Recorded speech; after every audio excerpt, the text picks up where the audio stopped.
एक दिन शाम के बाद ये मुझे कहने लगे,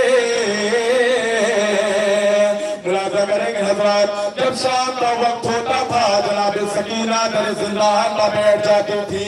चुनांचे शाम के अमीर ज़ादों के बच्चे खूबसूरत कपड़े पहन कर आते थे और जनाब सकीना से कहते थे, बीबी आप हमारे कपड़ों को देखिए, ये कपड़े किस कदर खूबसूरत है। बीबी क्या आपके बाबा ने आपको कपड़े नहीं दिलाए?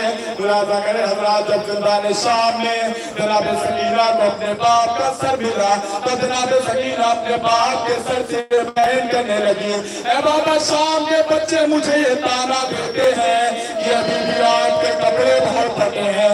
ए बाबा मैं इन शाम के बच्चों को क्या जवाब दूं? अरे मेरा बाबा दश्त गुर्बत में रुला रुला के मारा गया।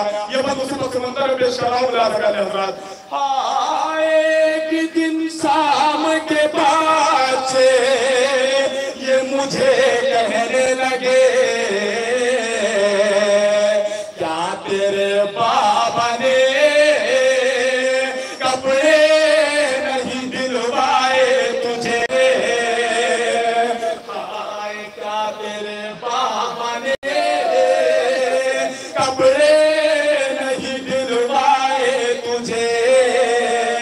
तेरे कुर्ते का तो भी है, दामन भी जला।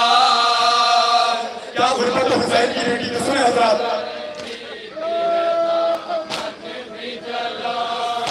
तेरे कुर्ते का तो